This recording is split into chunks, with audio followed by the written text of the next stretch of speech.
Aquí estamos de nuevo y esta vez sí, vamos a hacerlo más corto. La intención de este curso es la de estimular y no la de dictar normas. Hay enseñanzas de la cirugía, de los libros de texto de la cirugía que ilustran el paso a paso del procedimiento. Levantan esta fascia, bajan esta fascia, buscan tal nervio, disecan el nervio, suturan el músculo, anastomosan el intestino. Pero hay pocos libros, casi ninguno libros de cirugía que hablan de la fisiopatología. O sea, cuál es la esencia de lo que se quiere lograr con la actividad quirúrgica. No el cómo. El cómo lo vamos a hacer cada uno de acuerdo a sus talentos, sus capacidades y los recursos disponibles para el individuo. Pero si entendemos la fisiopatología, entonces cada uno podrá discernir nuevas técnicas o técnicas específicas para el paciente en cuestión. No se trata de hacer una cosa ritual, como un rito, como las cirugías, sino tratar de interpretar la esencia del problema clínico. Y la originalidad del investigador es encontrar esa esencia original. Ahora bien, podemos buscar la esencia original en la enfermedad renal, neurológica, ustedes los nombren, o podemos buscar las esencias de las esencias que son comunes a todo trabajo científico. Y eso es precisamente la tarea de este curso, y eso es precisamente de este curso, todas las clases, no es solamente las que estoy dictando yo, es decir, precisamente es la orientación que veo que les está dando el doctor Pedrosa Pacheco y con la cual estoy de acuerdo absolutamente, por si hiciera falta que yo estuviera de acuerdo. Y justamente entonces por eso es que les reitero un pedido que hice 2 clases atrás, en la clase número 4. Para el ciclo de enero 2020 me mandan casos clínicos no necesariamente resueltos, casos clínicos que serán presentados anónimamente si hace falta y sin ningún juicio de este valor. O sea, no se trata de decir, qué bien que hicieron el diagnóstico, cómo se equivocaron en el diagnóstico. No. Esto no es un Ateneo anátomo clínico, es un Ateneo anátomo filosófico, en el cual vemos a través del caso clínico cómo se aplican o no las enseñanzas de Fleck, Canguilhem, Popper, Kuhn, Duhem Quinn agregaría, que hablamos de ellos dos recientemente, y por qué no Feyerabend. Entonces, si ustedes me mandan y pueden juntarse 3 o 4 de ustedes o 5, no hace falta que sea de a uno, y esos casos entonces los vamos analizando y es la mejor manera de compenetrarse con la eh, etiología o con las esencias de la filosofía de la ciencia aplicada a la medicina. Entonces les propongo, iniciemos y hagamos estos ateneos anátomo-filosóficos con el material que ustedes me van a enviar. Y acá lo estoy anotando el nombre porque pienso que su nombre que me salió ahora, pero es excelente. Ateneo Anátomo Filosófico. La Y de esta manera, como decía, emparejamos la filosofía de la ciencia concebida desde la metrópolis del pensamiento con las realidades de la salud centroamericana. Porque, después de todo, ¿qué es ciencia? Ciencia, como decía Carl Sagan, es una manera de pensar más que una acumulación de conocimientos, que va en relación con los que les había comentado antes, que hay libros de textos de cirugía que describen una técnica y hay libros de textos de cirugía, muy pocos, yo me acuerdo de haber visto uno solo de neurocirugía, que describe los fundamentos fisiopatológicos de las razones de las técnicas quirúrgicas y de las alternativas de tratamiento. Entonces, ciencia es una manera de pensar más que una acumulación de conocimientos. Y para esa manera de pensar, tenemos la filosofía de la ciencia. Y la filosofía de la ciencia es interesante, es decir, ciencia viene de cire, que significa conocer. O sea, ciencia es la actividad del conocimiento y la filosofía es el amor al conocimiento. Le hemos tergiversado un poco con filosofía de la ciencia, filosofía de la ética, filosofía de la ingeniería, filosofía de la medicina. No. Filosofía de la ciencia es toda actividad etimológicamente entendida en la cual uno tiene interés en llegar al conocimiento. Y hacemos un error en compartimentalizar las ciencias sociales, ciencias duras, ciencias físicas, ciencias biológicas, pero al final todo es parte de la misma realidad. No se puede entender el cerebro sin entender el riñón o el páncreas. El metabolismo de la insulina o la uremia elevada afectan la función cerebral. El paciente en coma diabético está en coma por la alteración de la función cerebral. Y la función cerebral se ha alterado por una patología pancreática. Y de lo mismo pasa con todos los elementos. No hay diferencia entre las distintas filosofías. Filosofía de la ciencia hay una, y ciencia, interés en el conocimiento o el conocimiento, también hay uno. Es científico el sociólogo, es científico el antropólogo, científico el matemático, científico el médico o cualquier trabajador de la salud, científico el enfermero o la enfermera, científico el epidemiólogo, científico la física médica. Y entonces, ¿quién es un científico? Científico es cualquier individuo que cuando enfrentado a un fenómeno se formula una pregunta. El paciente es el fenómeno alrededor de quien el científico se formula una pregunta. Y la pregunta está formulada de tal manera que se puede responder con un sí o con un no. Como dijimos, una hipótesis y su hipótesis nula. Esta diapositiva, esta imagen que ven, es casi copiada de una de las primeras clases, clase 1 o 2 creo, donde pregunto quién es un investigador. Y acá el único cambio que hice a esa diapositiva es quién es un científico.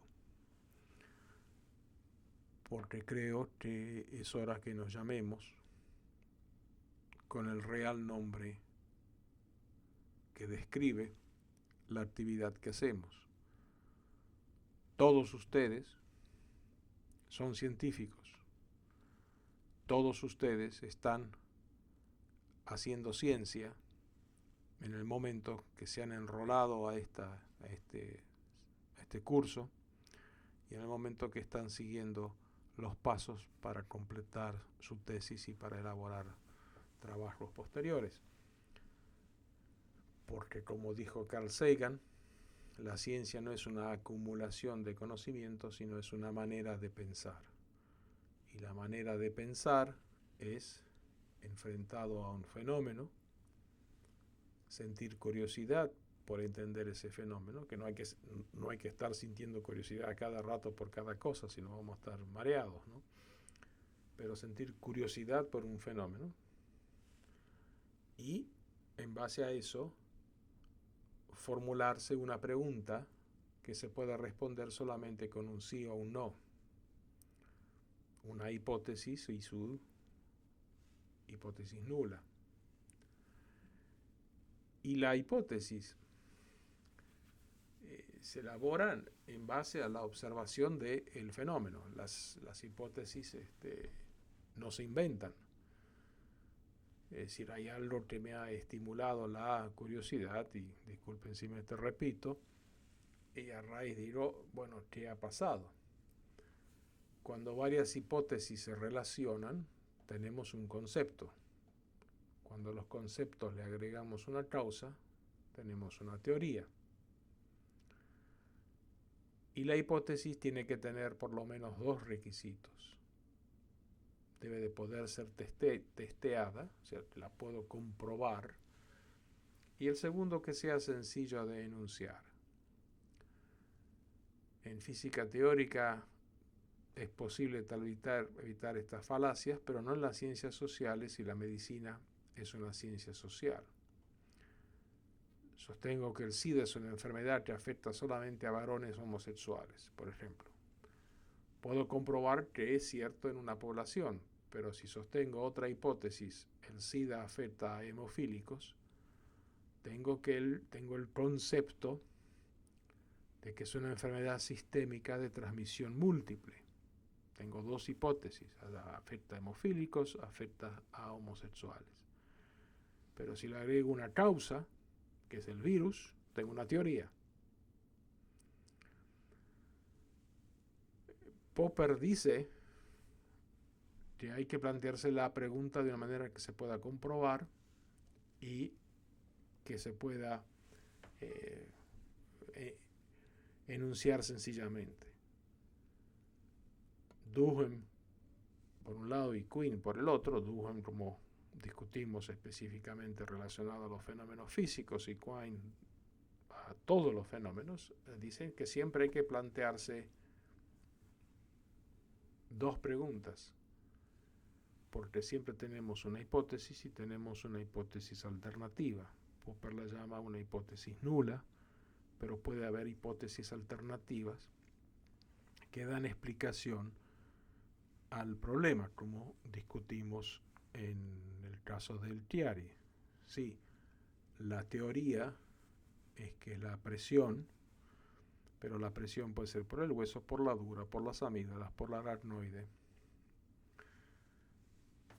O podemos tener un concepto totalmente distinto, que toda la enfermedad es un problema del tronco encefálico y que las amígdalas cerebelosas están descendidas por casualidad. A lo que voy es a esto, es que las hipótesis y el estudio de las razones de la hipótesis, independientemente de dónde las quiera uno aplicar, a las enfermedades renales, a enfermedades cardíacas o enfermedades nerviosas, tienen un concepto central analizado por Popper y también por Duhem y Quine. Y tanto Popper como Duhem y Quine, y también los otros, pero ellos dos, sobre todos, ellos tres sobre todo, hacen énfasis en un fenómeno que está intrínseco en la elaboración de la hipótesis y la hipótesis alternativa. Y lo que está intrínseco es la duda. Esta es una estatua de Luis Henry Cordier que está en una plaza central en Buenos Aires, en la Plaza San Martín. La estación Retiro de trenes está hacia la izquierda y la estación de subterráneo hacia la derecha. Yo pasaba por ahí casi todos los días, rumbo a la escuela secundaria, después rumbo a la facultad de medicina. Lejos de ahí, o sea, varios kilómetros, pero era un eje de transporte. Y esa estatua de la duda la habré visto unas 500 veces y me tiene que haber impactado porque hasta ahora la traigo acá y la incluyo en la esencia del trabajo científico. El hombre joven que está ahí tiene un libro abierto hacia su izquierda, que es la Biblia, pero porque es una estatua de 1906 y tenía su alegoría religiosa. Puede ser el Harrison, el libro de medicina interna o el libro que ustedes quieran que usan cotidianamente en su práctica. Y la duda, por desgracia, está representada alegóricamente por una persona escuálida y si le ven la cara un poquito maléfica, ¿no? Es decir, un poquito, tienes ahí una certeza, pero acá vengo yo y te estoy diciendo que no es necesariamente así, ¿no? Y esa es la esencia del buen trabajo científico y es la esencia de lo que dice Popper, y es la esencia de lo que dicen Duhem y Quine.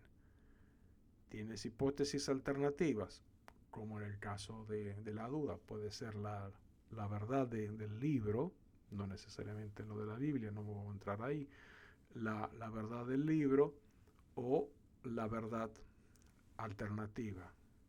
Esto está hecho por Luis Henry Cordier, bien podría haber sido hecha por Popper o Duhem y Quine.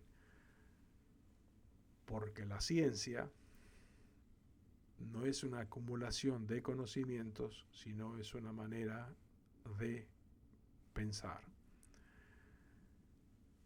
Y la ciencia es el conocimiento, y la filosofía de la ciencia es el estudio del conocimiento. El estudio del conocimiento se llama en filosofía epistemología. La epistemología es qué sabemos.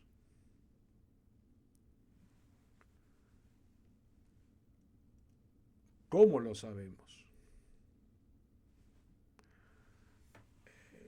En alguna oportunidad, cuando tenga la oportunidad de conversar con ustedes y ojalá se dé la ocasión de estar presente en su graduación, tal vez podamos hablar de la cantidad de teorías que había sobre las etiologías de las enfermedades, ¿no? Es decir, acuérdense cuando la peste bubónica, que se pensaba que se transmitía por el aire, entonces los médicos andaban con unos barbijos que parecían picos de un ave. Semmelweis con su factor cadavérico. Es decir, qué sabemos y cómo lo sabemos. Y está en relación directa con la pregunta. Les mencioné tiempo atrás el argumento circular de un profesor de clínica médica que nos enseñaba que nadie encuentra lo que no busca y que nadie busca lo que no sabe. Pero eso es diagnóstico clínico por deducción. Yo sé que hay tales patologías y las busco. Podemos transformar a la frase y decir que nadie encuentra lo que no busca y que nadie busca lo que no le despierta la curiosidad. Es el famoso porqué de los niños y de los científicos y de los periodistas deportivos y de los analistas políticos. ¿Por qué? ¿Por qué tal equipo perdió un partido que lo tenía ganado? ¿Por qué suben las aguas del río? ¿Por qué tenemos alta incidencia de neumonía en esta región del país. Y ese es el objeto del estudio de la epistemología, es el estudio de los fundamentos del conocimiento. ¿Qué sabemos? ¿Cómo lo sabemos? Y acá está la tarea de ustedes. Revisen a sus pacientes, revisen la historia clínica de los pacientes o de un paciente en particular y verán que hay unos pacientes o un paciente en particular que no cumple con la norma. Hay pacientes con Chiari que no importa que lo que uno le haga, no mejoran o mejoran poco. Hay pacientes con Chiari y siringomielia, como el que mostré en la última clase, que mejoran sin que se le haya hecho ningún tratamiento. Hablamos de un actor conocido, paciente que tenía SIDA, o no tenía SIDA, había sido expuesto al SIDA masivamente, pero no se había contagiado y ahí está todavía vivo y sano. Entonces, el qué sabemos ahora se vuelve o se evoluciona en un qué nos falta saber. Y esa es la fantástica tarea de ustedes, de los investigadores. ¿Qué nos falta saber? Sabemos todo, ya está todo hecho, ya está todo sabido. El libro de medicina interna tiene 1500 páginas y dentro de 20 años va a tener 1500 páginas.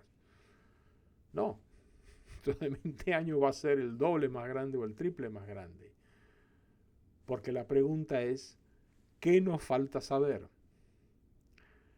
Y por eso celebro la genialidad de los doctores Meinar Mejía y Pedrosa Pacheco de encauzar este curso.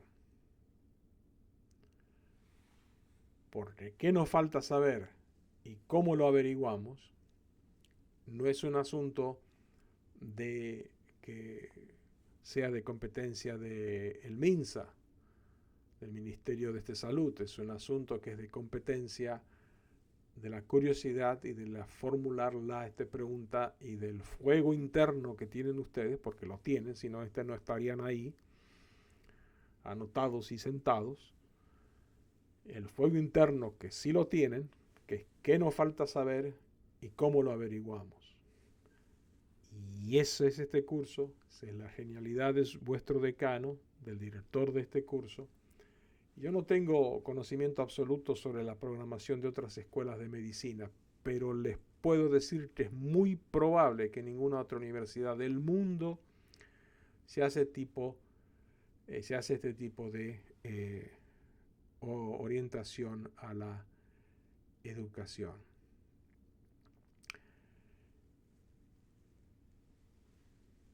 Hay un concepto de Kant que dice los pensamientos sin contenido son vacíos y las intuiciones sin conceptos son ciegas. Y eso llevado a la medicina, dice el que estudia medicina sin libros navega en aguas desconocidas, pero el que estudia medicina sin pacientes ni siquiera navega. Y hay esa frase entre la teoría y la práctica, hay como 10 más, inclusive una de Lenin, acerca de teoría y práctica y conocimiento y empiricismo. Pero el pensamiento sin contenido son vacíos y las intuiciones sin conceptos son ciegas. Cito a un filósofo ahí, específicamente para demostrar que llegando a la esencia al meollo de la epistemología, no importa que lo haya dicho Kant hace 300 años, alguien que no sabía nada de medicina. El concepto es tan cierto, es tan valedero, que se aplica a los nefrólogos, epidemiólogos, neurólogos, cirujanos, ortopedistas, enfermeras, epidemiólogos, enfermeros, a todos. Y el que estudia la medicina o las ciencias de la salud sin libros navega en aguas desconocidas. pero el que estudia medicina sin pacientes ni siquiera navega.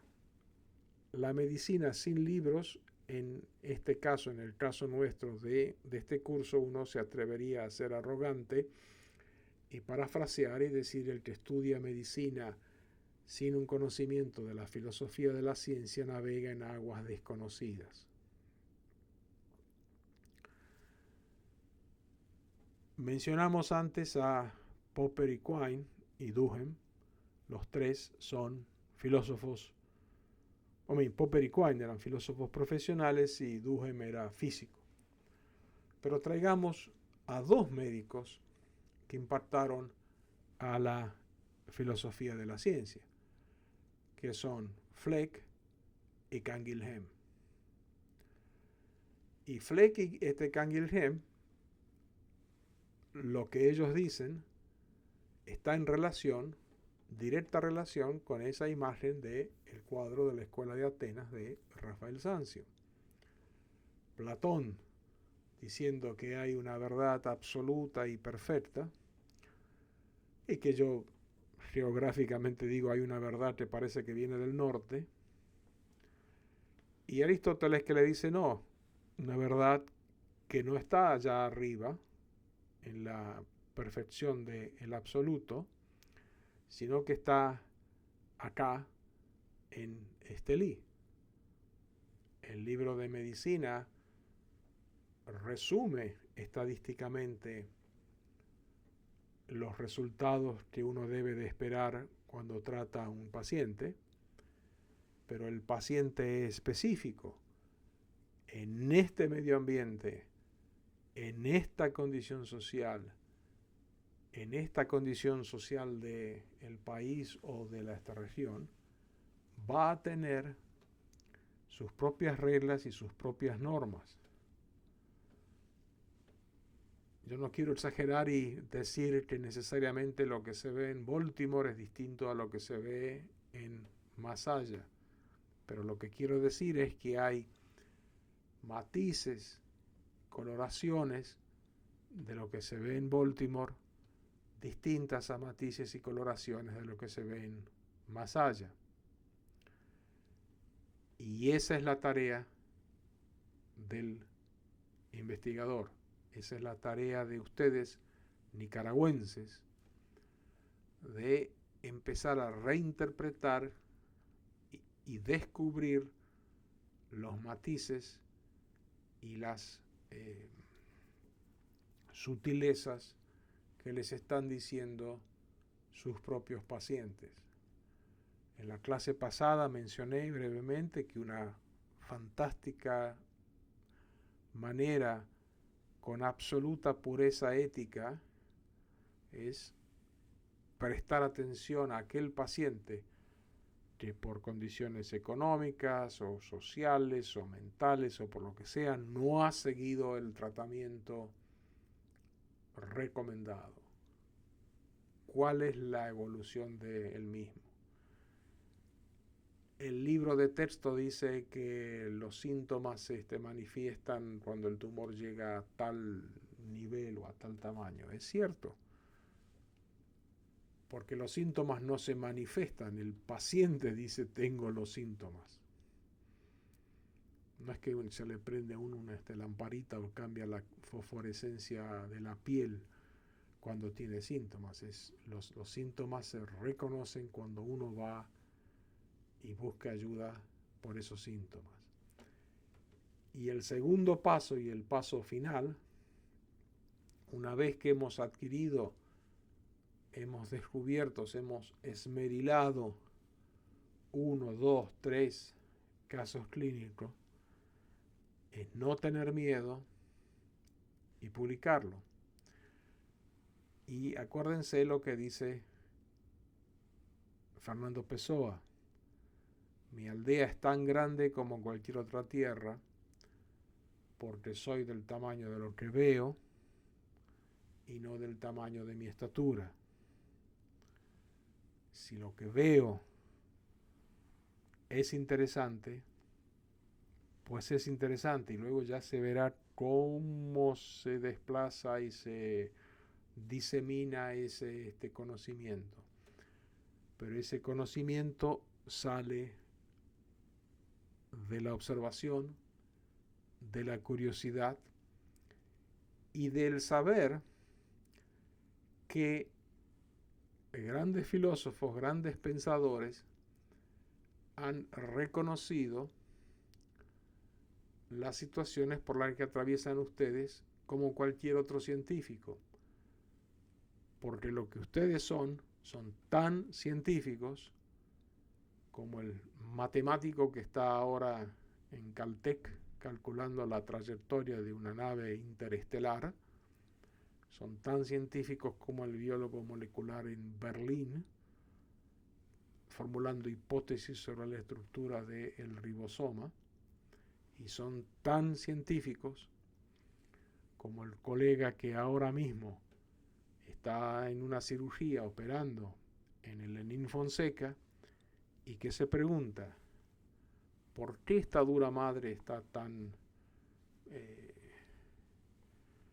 irrigada? ¿Por qué estas venas están tan hinchadas? Cuando al paciente similar que operé hace un mes tenía mucho menor sangrado de la dura madre. Mi aldea, vuestra Managua, es tan grande como cualquiera otra en la tierra, porque soy del tamaño de lo que veo y no del tamaño de mi estatura. Muchísimas gracias, felices fiestas, feliz año, y por favor, mándeme en esos casos y así iniciamos estos ateneos anátomo-filosóficos. Muchísimas gracias y que Dios los bendiga.